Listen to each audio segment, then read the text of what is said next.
अरे विजय असो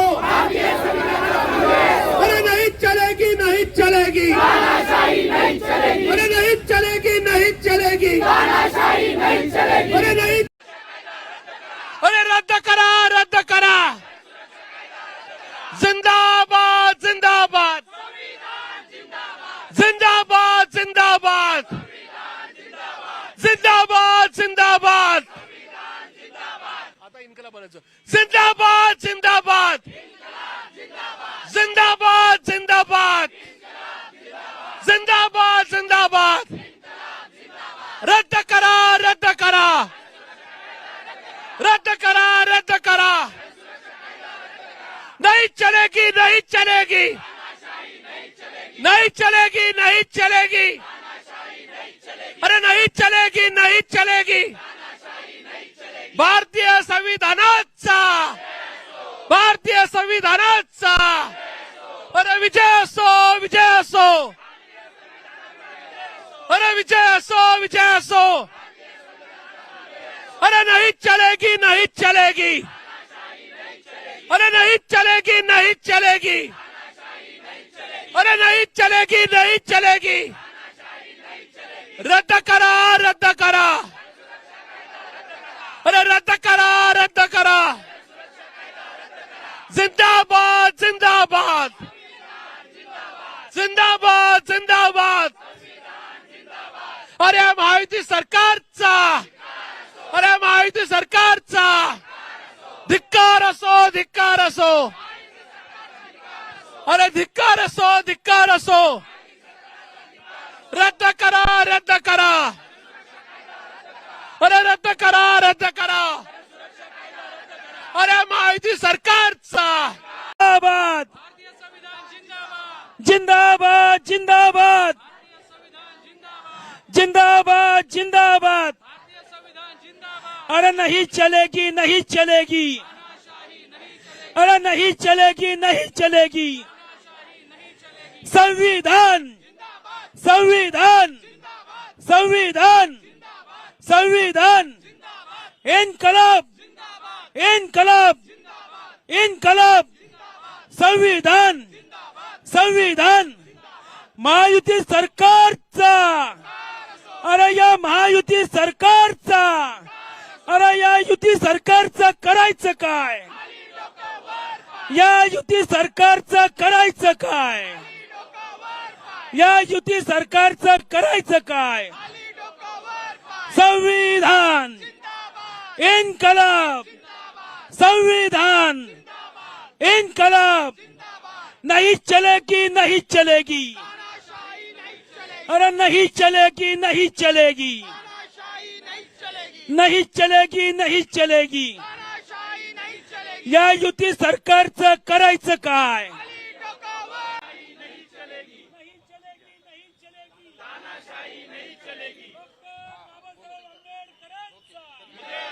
अरे रद्द करा रद्द करा रद्द करा रद्द करा रद्द करा रद्द करा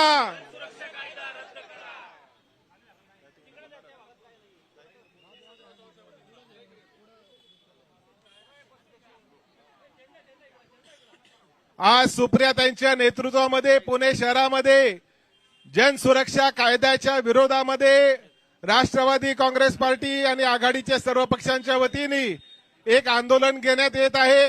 हे आंदोलन तुमचे आणि माझे भविष्यामधील संविधानिक अधिकार हे जागृत राहावे, सुरक्षित राहावे त्या दृष्टिकोन चलेगी अरे नहीं चलेगी नहीं चलेगी अरे जनसुरक्षा कायदा करणाऱ्या महायुती सरकारचा अरे जनसुरक्षा कायदा करणाऱ्या महायुती सरकारचा अरे धिक्कार असो अरे धिक्कार असो अरे धिक्कार असो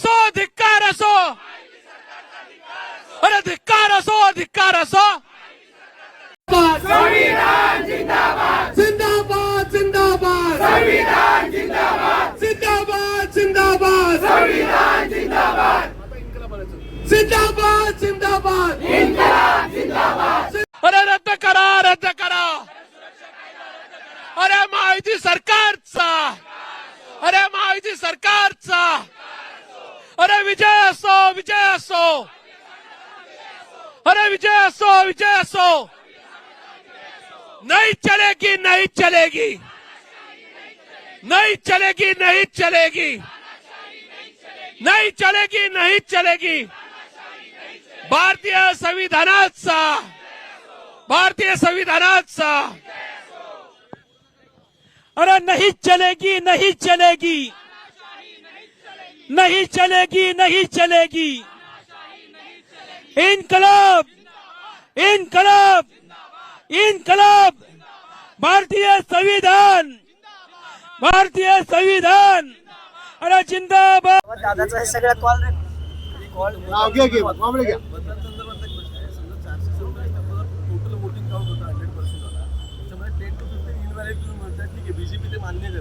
बीजेपीनीच मला ब्रीफिंग सांगितलं कालच्या. मी त्यांच्या ANI वर पाहिले.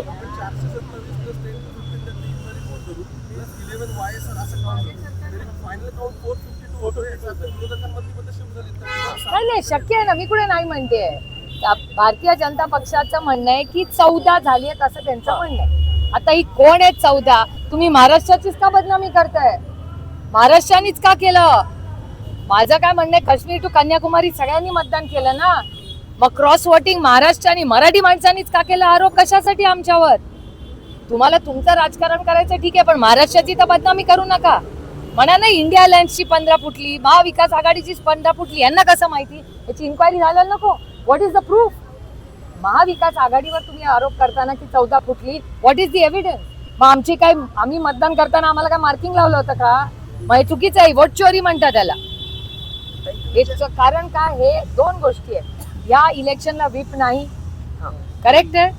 आणि या इलेक्शन मध्ये दुसरी महत्वाची गोष्ट की हे सिक्रेट बॅलेट आहे. सिक्रेट बॅलेट मध्ये आता आम्ही दोघे मतदानाला गेलो का, आम्ही दोघींनी कुणाला मतदान केलंय फक्त आम्हाला माहिती ना. माझं स्वातीताईंना नाही, स्वातीताईंचं मला नाही. मग हे कसा आरोप करतात की यांची फुटली? याच्यावर मी कुणाशीही कुठेही बसून कुणाशीही चर्चा करायला तयार आहे. ताई, तुम्ही जे IPS अधिकाऱ्यांचं विचारलात ना, त्यात ज्यावेळेस हा सगळा व्हिडिओ व्हायरल झाला, दादानं स्पष्टीकरण दिलं, भाषेचा मुद्दा तो समोर आला. काल CMनी पण काहीतरी रोष व्यक्त केला, तुम्ही पण ऐकलं असेल. त्यानंतर दादानी सगळे कार्यक्रम रद्द केलेत. काल राष्ट्रवादीचा ना वरळी डोमला बैठक होती, दादा गेले नाहीत. सुनील तटकरेंच्या अध्यक्षतेखाली बैठक झाली. आज दिवसभराचा दौरा रद्द आहे. ऑफिशियली असं सांगण्यात येतं की दादांची तब्येत खराब आहे. महायुतीत या सगळ्यांमुळे दादांना टार्गेट केलं जाते, कारण दादाचेच मंत्री काही दादाच्या विरोधात स्टेटमेंट केलं या सगळ्यावर. हे नाही मला माहिती, कोणाचा अंतर्गत तो त्यांचा प्रश्न आहे. मला लिमिटेड माहिती आहे की या राज्यामध्ये एक IPS जी मेरिटवर पास झालेली मुलगी आहे, ती निष्ठेने तिचं काम करते. दुर्दैव आहे की तिच्या क्रेडेन्शियल्सवर यांनी प्रश्न उपस्थित केले. बस बाकीचे लोक कॉपी करून पास होतील, आम्ही नाही कॉपी करून कधी पास झालेलो. त्याच्यामुळे तुम्ही जे आरोप करता एका सुशिक्षित सुसंस्कृत महिलेवर, जी दुसऱ्या राज्यातून स्वतःच्या कर्तृत्वावर तिचं रँकिंग आहे देशाचं, तिच्या 335वर रँकिंग आहे देशामध्ये. ती कुठला परिवारवाद नाही बाई, ती मेरिटवाली मुलगी आहे. तिला मेरिटवारी नोकरी मिळाली, पहिला मुद्दा. दुसरा मुद्दा, तिथे तिच्यावर पहिला आरोप केला की तुझी डिग्री दाखव. हा म्हणजे हा UPSCचा अपमान आहे. तुम्ही UPSCला चॅलेंज करताय. दुसरा मुद्दा की तलाट्याला ही गल्लीत कशी? अरे ती पोलीस आहे, ती कुठेही जाऊ शकते. आता तुम्ही पोलिसांना पण जाब विचारणार की जिथे इलिगल काम करत असतात तिथे पोलिसांनी जायचं नाही? हा कुठला निर्णय? ते पोलीस आहेत ते कोण? कायद्यानुसार कलेक्टरचा स्टेटमेंट आहे. एक मिनिट पूर्ण ऐकून तर घ्या माझं. घाईघाईमध्ये कधी कधी काय होतं, मिस इन्फॉर्मेशन बाहेर जाते. काय झालं तर तलाट्याला हाणामारी झाली असा व्हिडिओ कालपासून सगळे लोकमतच्या वर्तमानपत्रात काल ती बातमी छापून आलेली आहे. मी स्वतः वाचली आहे दिल्लीत म्हणून सांगते, कारण का मला उगाच आरोप करायला आवडत नाहीत. कुठून आम्हाला मिळालेली इन्फॉर्मेशन ही माहिती असली पाहिजे. लोकमतनी काल ते लिहिलं की महिलेवर तलाट्यावर आरोप झाले, हाणामारी झाली तलाट्याला का तहसीलदाराला. मग तिथून पोलिसांना फोन गेला, ती आली आणि काल तिथल्या कलेक्टरांचं स्टेटमेंट आहे की जी कारवाई तलाठी का कोण करत होते आणि पोलिसांची ती योग्यच आहे. हे कलेक्टर म्हणतायत, मी म्हणत नाहीये. आणि मी तुमच्या चॅनलवर पाहिलेलं आहे. म्हणजे इमानदार लोक जर व्यवस्थित काम करत असतील तर कुठलेही गावगुंड जर लोकांना असं वागावं लागलं, हे संविधानाच्या विरोधात आहे आणि कोणीही यांना पाठीशी घालू नये. जर कुठल्याही जे इमानदार आहेत या लोकांना जर या सरकारने त्रास दिला तर आम्ही रस्त्यावर उतरून हा जन आंदोलन असेल. हे कुठल्याही पक्षात आम्हाला याच्यात राजकारण आणायचं नाही. हे जन आंदोलन या सरकारच्या विरोधात करू. त्याच्यामुळे माझी माननीय मुख्यमंत्र्यांना विनम्र विनंती आहे की तिथला जो तहसीलदार तलाठी जो कोणी असेल ज्याला हाणामारी झाली ज्यांनी त्यांना हाणामारी केली त्यांच्या विरोधात ताकदीने तुम्ही ऍक्शन घेतली पाहिजे. आणि ही सुशिक्षित सुसंस्कृत मेरिटवर पास झालेली जी ही पोलीस आहे तिला न्याय मिळाला पाहिजे. असं म्हणतात की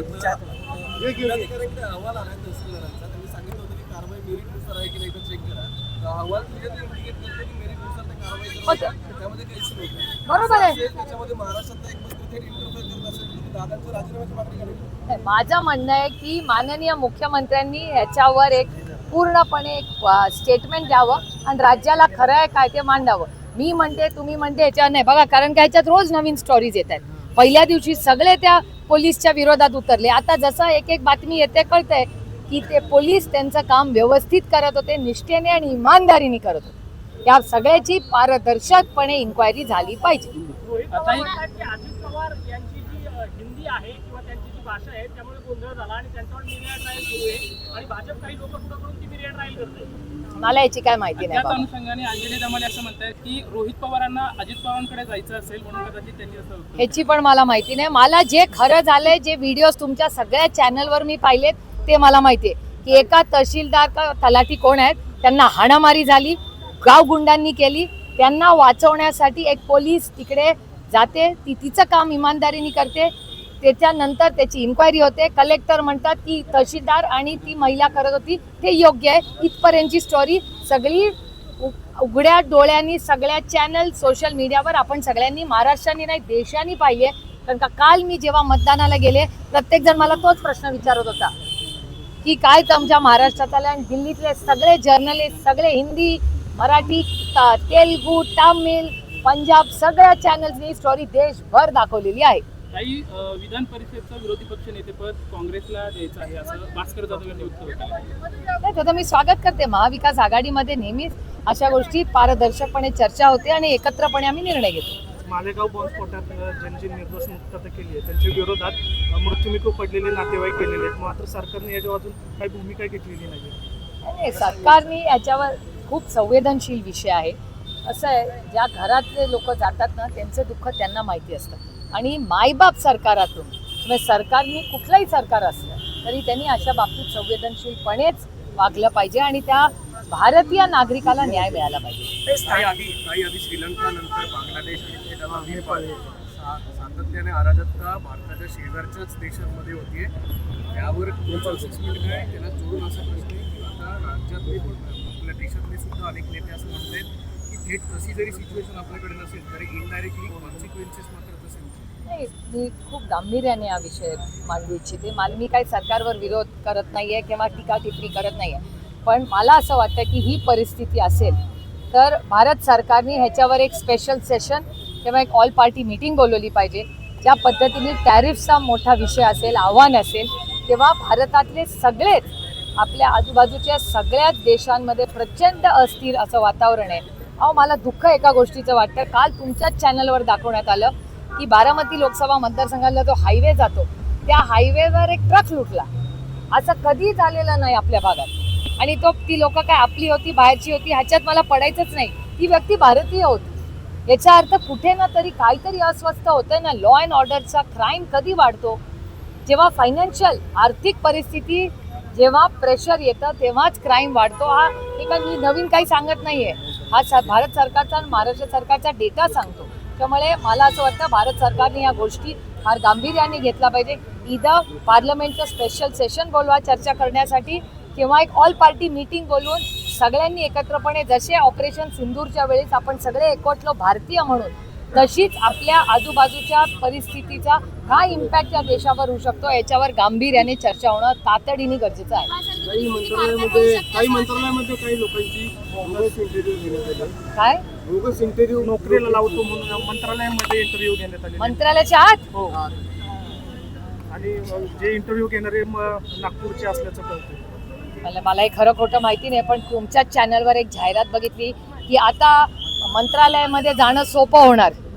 काहीतरी डिगी म्हणून त्यांनी ती यंत्रणा, डीजी प्रवेश म्हणून काहीतरी मोठं त्यांनी केलेलं आहे. आता डीजी प्रवेशातच जर घोटाळा असेल तर मला मी माहिती काढून सविस्तर नक्की बोलीन, कारण काही चिंताजनक आहे.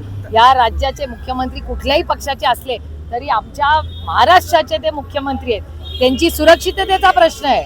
जर तुम्ही म्हणताय त्याच्यात तथ्य असेल तर आपल्या महाराष्ट्राच्या मुख्यमंत्र्याच्या सिक्युरिटीचा लॅबच्या ह्याची इन्क्वायरी व्हायला पाहिजे. ताई, तुम्ही जरी आता म्हणत असाल की मतं फुटली नाहीये, नाही मी म्हणत नाही नाही, क्रॉस वोटिंग होऊ क्रॉस शकतं. वोटिंग होऊ शकतं, पण कुणाची मतं आहेत कसं हा, कळणार? आता ह्या राज्यसभेच्या मतानंतर आता काँग्रेस मुंबईतल्या आंदोलनाला आलं नाहीये.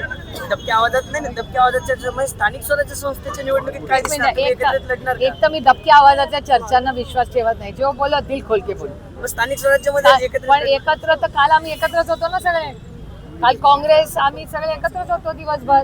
राऊत साहेब पण होते, मी पण होते, काँग्रेसचे पण सगळे नेते होते, सगळे एकत्रच होते.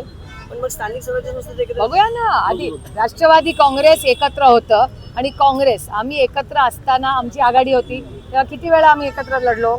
तुमच्या आपण उभे होते आपल्या पुण्यातच किती वेळा वेगळे लढलोय. त्याच्यात काय मोठं नवीन माहिती आहे, मतं फुटली आहेत आमच्या असं विचारलं होतं. नाही, माझं वैयक्तिक मत आहे, मला माहिती नाही कोणाची मतं फुटली आहेत. एक तर कारण का काश्मीर टू कन्याकुमारी मतदान झालंय, 14 मतं जर फुटली आहेत तर ती कशावरनं महाराष्ट्राची फुटली आहेत. आणि सगळं चुकीचं काम हे महाराष्ट्रच करणार आहे असं महाराष्ट्राची बदनामी करतात देशामध्ये. काय दुसरा कोणी फुटू शकत नाही. आणि आमची फुटली तर फुटली, त्यांची चूक होऊ शकते. 15 मतं वाया इनव्हॅलिड आहेत. भारतीय जनता पक्षाचेच लोक म्हणत आहेत की त्यातली 10 मतं भारतीय जनता पक्षाचे. मी नाही म्हणत आहे, भारतीय जनता पक्ष म्हणते 15 मतं इनव्हॅलिड आहेत, त्यातली 5 आमची आहेत असं त्यांचं म्हणणं आहे आणि 10 त्यांची आहेत. बरोबर, मान्य तुम्हाला माझं आर्ग्युमेंट. मग त्यांनी केलं म्हणजे आपलं ते बाबड्या आणि दुसऱ्याचं ते कार्ट, म्हणजे त्यांनी 10 मतं इनव्हॅलिड केली, ते क्रॉस वोटिंग नाही, ती चूक. आणि मला प्रश्न विचारायचा आहे, 3 वेळा प्रशांत दादा 3 वेळा प्रॅक्टिस केली, 1, 2, 3 वेळा रिहर्सल केली भारतीय जनता पक्षाने. एक दांडी काढायची होती, असे 10 लोक फक्त एक दांडी. अहो आमच्या ग्रामपंचायतीला नाही तर कारखान्याच्या वोटिंगला कॉम्प्लिकेटेड मतदान असतं. आमचे लोक कसे मतदान करतात म्हणजे साधारण मराठी आणि भारतीय माणूस किती हुशार आहे. आणि हे 10 खासदार यांनी चूक कशी केली, 3 वेळा प्रॅक्टिस घेऊन. म्हणजे आम्ही केलं तर क्रॉस वोटिंग, ह्यांनी केलं तर चूक. अरे याचं काय, आणि एवढी मोठी चूक 3 वेळा प्रॅक्टिस घेऊन आणि एकच दांडी, काही कॉम्बिनेशन नव्हतं. त्यामुळे हे जे बोलणं असतं ना त्यांचं, हे हास्यास्पद आहे. मला विचाराल तर फार मोठं आणि सिरियस इलेक्शन आहे, देशासमोर खूप मोठी आव्हानं आहेत.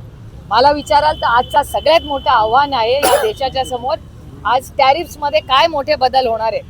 आणि जर सर्व्हिसेसवर ॲक्शन झाली तर आपण ज्या पुण्यात उभे आहोत त्या हिंजवडीचं आणि खराडीचं काय होणार हे आपलं आत्ता पुणेकरांचं आत्ता ह्या क्षणाचं आव्हान आहे. ह्या राज्यामध्ये तलाठ्याला मारलं जातं, हा मोठं आव्हान नाही या देशाचं राज्यासमोर.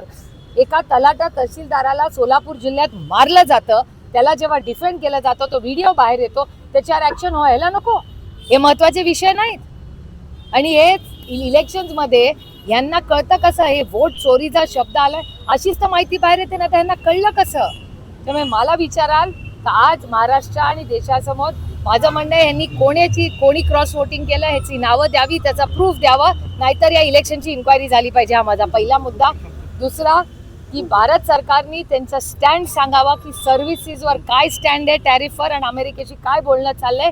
हिंजवडी, खराडी, बँगलोर, आत्ताच त्यांनी एक जमीन सासवडला करायचं सेंटर चाललंय, बरोबर, आत्ताच महाराष्ट्र सरकारने अनाऊन्स केलंय. मग जर हिंजवडी आणि खराडीच अडचणीत असेल तर सासवडला कसं काढणार, मला काळजी वाटते त्याची. मी लोकप्रतिनिधी घेतली, माझ्या कष्ट करणाऱ्या मुलांनी एवढं सॉफ्टवेअरमध्ये डिग्रीज घेतल्या, नोकऱ्या मेरिटवर मिळालेल्या आहेत. जशा सोलापूरची महिला DSP, मी फक्त महिला का म्हणते, मला सार्थ अभिमान आहे त्या लेखीचा, जी मेरिटवर पास जाऊन ती तिचं काम करते. अशा लेखीनं एकीकडे बेटी पढाव बेटी बचाव वगैरे बोलायचं आणि दुसरं महिलांवर अशी गलिच्छ वागणूक जे होते या राज्यात, हे शोभणारं नाहीये. हा छत्रपतींचा महाराष्ट्र आहे, हा शाहू फुले आंबेडकरांचा महाराष्ट्र आहे, हा सावित्रीबाई फुलेंचा महाराष्ट्र आहे. त्याच्यावर आज राज्यभर आंदोलन करायचं. महाविकास आघाडीमध्ये आपल्याला आठवत असेल जेव्हा माननीय उद्धवजी स्वतः असेंब्लीमध्ये आले होते, त्यावेळेस काँग्रेस असेल, राष्ट्रवादी काँग्रेस पक्ष आदरणीय पवार साहेबांचा, आम्ही सगळ्यांनी मिळून जेव्हा हा कायदा आणला होता तेव्हा सगळ्यांनीच त्याचा विरोध केला होता. हो, मी मान्य करते कमिटीमध्येही सगळे होते, पण कमिटीमध्ये अनेक सूचनाही दिल्या गेल्या, पण त्याची योग्य अशी अंमलबजावणी झाली नाही. मला एकाच गोष्टीचं आश्चर्य वाटतं या सरकारमध्ये.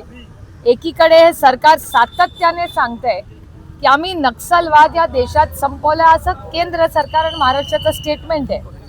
तर मग जर तुम्ही एकीकडे संपवला म्हणताय, मग त्याच नक्षलवादासाठी आता कायदे आहेत आणि चांगले योग्य ॲक्शन घेणारे कायदे असताना हा आणखीन एक नवीन कायदा कशासाठी, हा एक प्रश्न आहे. आणि साधारणपणे सगळ्या समाजामध्ये अशी एक चर्चा आहे, एक समज आहे की हा फक्त, आणि विचारवंतांची ही मतं आहेत, काय फक्त राजकीय विषय नाही हा. आज ते सत्तेत आहेत, उद्या आम्ही येऊ शकतो सत्तेत, त्याच्यामुळे ही एक प्रक्रिया आहे. असे कायदे आणून संविधानाच्या विरोधी असा घेतलेला हा निर्णय, हा देश कुणाच्या मनमर्जीने चालणार नाही. हा फक्त भारतरत्न डॉक्टर बाबासाहेब आंबेडकरांच्या संविधानाने हा देश चालणार.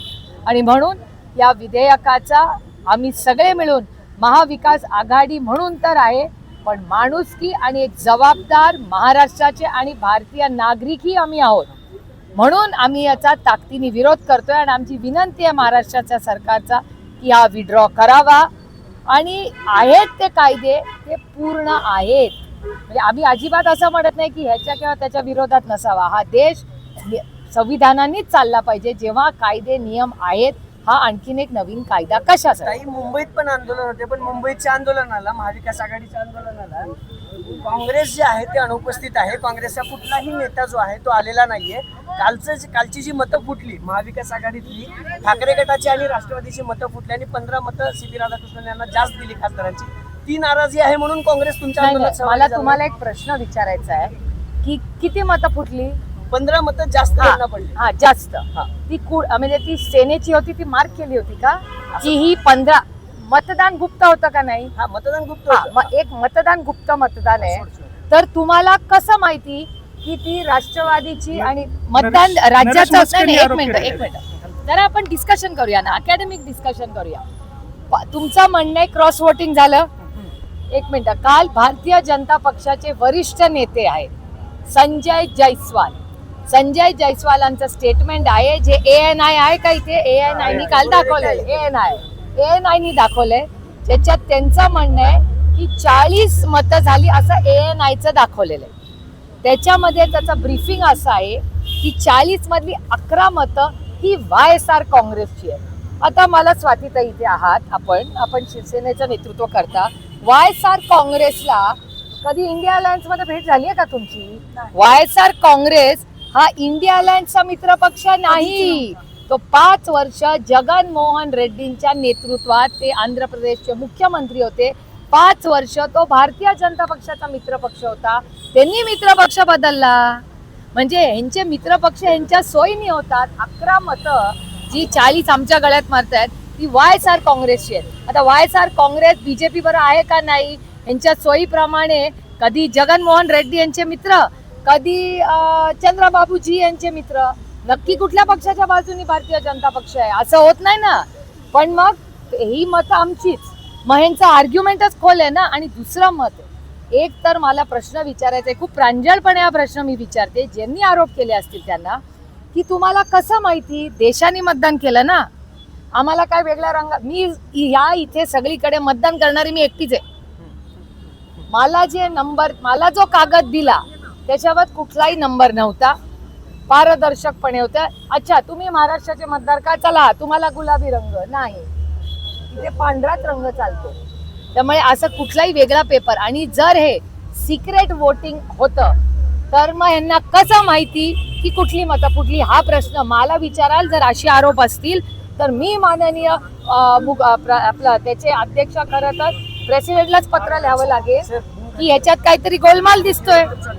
नाही आरोप कोणी केला ह्याला महत्व नाहीये. जर सत्तेतल्या लोकांना माहिती आहे कुठे मतदान झालं, ह्याचा अर्थ परत जे राहुलजी म्हणतात वोट चोरी चाललं ना, तुम्हाला कसं कळलं कोणी कुठल्या. जर देशाने मतदान केलं तर 15 मतं हे म्हणतात ना 14 मतं. काल तर मराठी मीडिया 50 म्हणत होतं. 50 वरनं तुम्ही आता 14 वर आलाय, करेक्ट. मग 14 क्रॉस वोटिंग झाली. मग ही कुठल्या देशाची झाली, कुठल्या राज्याची झाली, ती कशावर. म्हणजे जर गद्दारी केली ती फक्त मराठी माणसांनी केली असा आरोप करायचा का त्यांना. संजय राऊत पण आज काय म्हणाले की कोण कुणासोबत